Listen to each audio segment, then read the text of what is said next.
Altid forsøger de at tyste os, men den her gangen, der gik det ikke.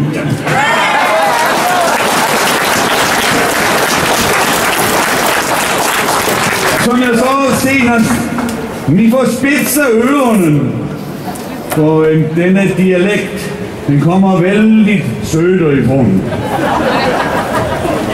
Jeg er en halvintegreret svensk.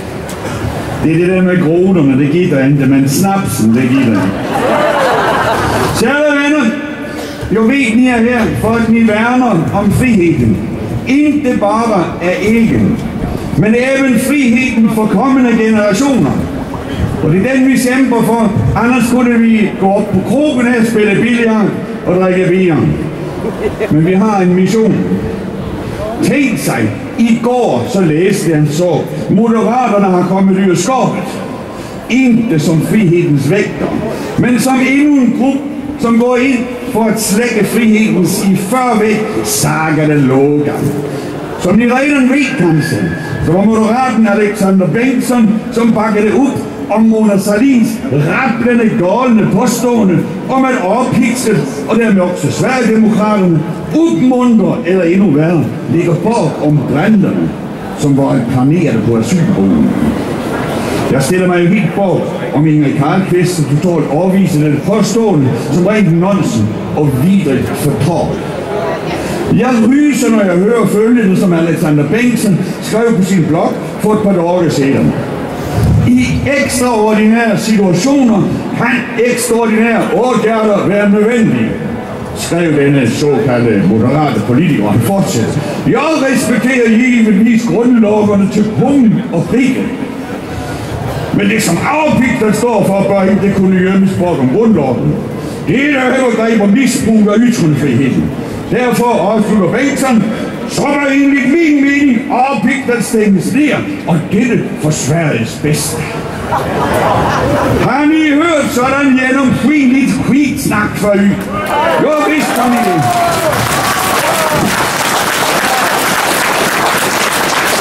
Det er sådan en skitsnak, som man hører fra et offer, fra en Expo, fra en Venstre, og i tidligere tider fra en kendt folk som Josef Goebbels. Det er en forvarning om de nye tider, som komme skal. Diktaturen, som nu nærmer sig med rasende fart. Nationens økonomi går på knæene. Alt modstand mod den pågående rasering af Sverige som selvstændig nation skal derfor krosses. Ingen skal vide, at det går rakt åt helvede. Samtidig som den regerende eliten lægger de enorme økonomiske børderne på de, som skorper med deres skamløse politik på skattebetalernes redan tyngde skuldre, ja, så lægger de æven på de mest udsatte i samfundet. De gamle og de syge, de tvinges nu at hjælpe til og betale for lyksmigranternes okkupation af det tidligere så vakre svenske landskab, som jeg elskede i mange år.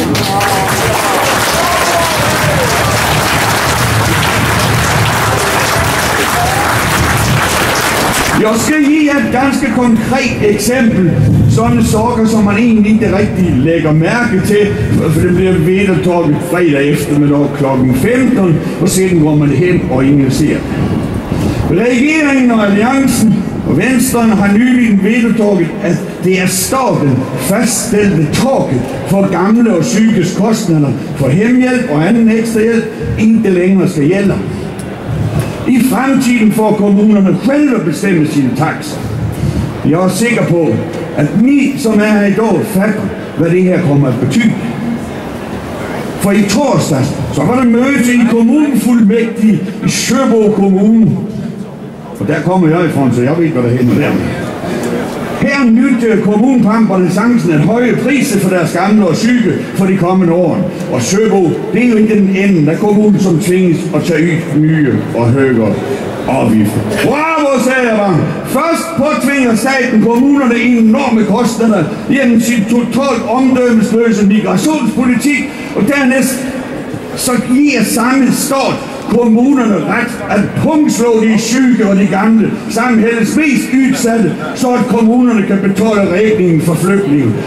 Og vi har ikke gjort nogen ting til regeringen, det er kommunerne. Han har opskrivet sig sit ansvar.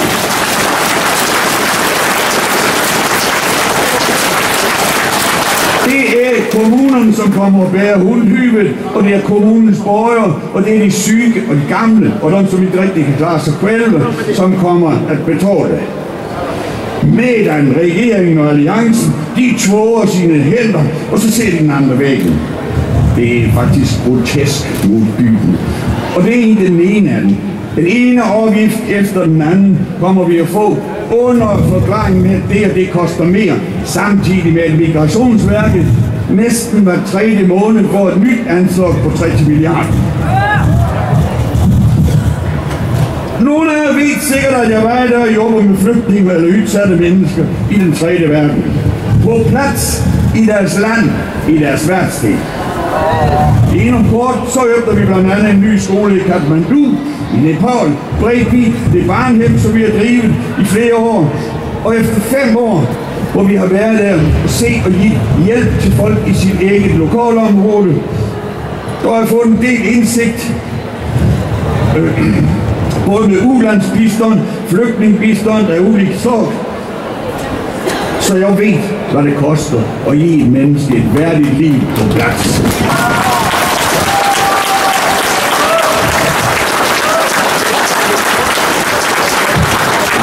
Jeg må tage en tår vand. Det er hårdt at tåle uden mikrofon.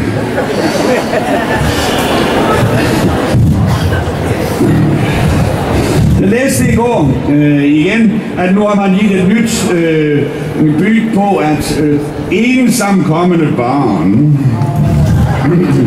det kommer til at koste nogle ekstra 30 milliarder kroner selv. 30 milliarder! Og så det rører sig om 30.000 barn, kan jeg regne. Hvis vi kalkulerer med det absolut mindste, og hvor vi er helt sikre på det. 1 million per barn, og det er den officielle cifre. Det virkelige beløb er sikkert 60 milliarder. Det værste er, at 85% af disse ensamkommende unge pojker fra analfabetiske lande, som Afghanistan, Somalia, Eritrea og Mellemøsten. Og de allerfleste har ingen papper, men de er udrustet med Nike-sko og iPhone, klar til at befrugte de blonde tager, som beskrives som beredte og villige i de reklameblad, som menneskesmuglerne anvender sig af, når de sælger en billet, for at disse mennesker kan fly til landet Sverige, som flyter med mjølk og honning. Og det betaler de 15.000 euro for det har de sgu. Men når vi selv tvinges at betale,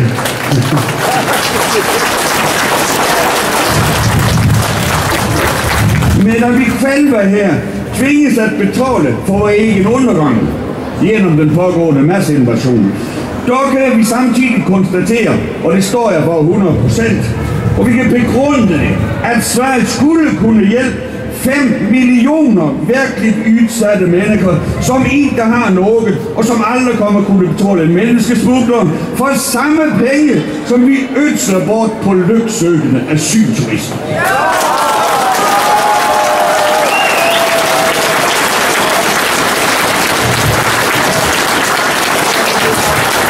Man skal ikke sige, at de alle er kundskabsløse. De kommer jo helt med en kundskab i alle fald. Det er de svenske politikers vidt skæblik af overtro på humanistiske floskler, hvoraf familiesammenføring for dem absolut er det vigtigste. Så snart kommer familien også, så kan I jo se, hvordan der er 60 milliarder, de bliver oppe. Tyvärr, så er det jo så, at de ensomkommende barn var en liten del af folkevandringen. I dag står vi inden for en mycket større udmåling. Det rører sig om, høre videre, Europa skal overleve, eller om vores barn og barnbarn og slægtninge, som kommer efter dem, skal synke ned i et irreversibelt mørke. Og det er sandheden. Når man ser ud over skarne, som er på vej mod Europa, og når man samtidig ser, hør de, som redan har kommet, opfører sig, er de takksomme? Nej da. De stiger i ny og bussen, det gør vi andre, når vi har nået vores institution.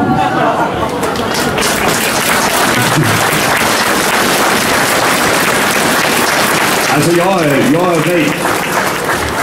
Og om ikke alle andre mennesker er redde, så er det fordi, at de andre ikke har forstået, hvad som hænder. Anders om man synes af det. Den såkaldte flygtningefrågan har gået fra at være en vi og dem fråga til at være en vi eller dem fråga. Den siddende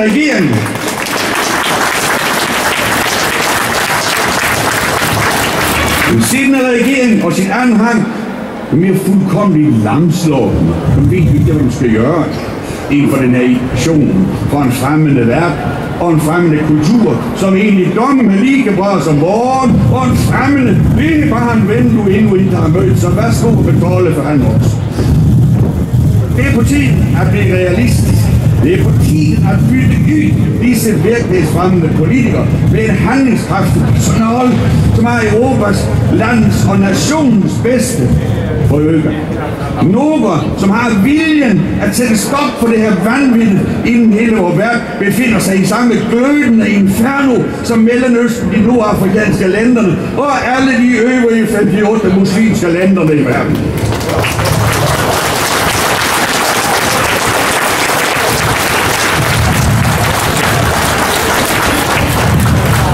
Lad os da for helvede redde de, som virkelig er fortrykte. De kristne i Pakistan, de kristne i Egypten, de kristne i Syrien og Irak, yaziderne i Irak og alle andre, som ligesom er fuldkomligt oversørte over dem, som alle andre kalder for muslimer. Vi kan takke den siddende regering og dem, som var ingen dem, og disse politikere, som ikke gør et skid for at det går, som det går. Der findes andre lænder i Europa, som handler. Derfor er mit sidste ord i dag. Afgå! Afgå! Afgå! Afgå! Afgå! Afgå! Afgå! Afgå!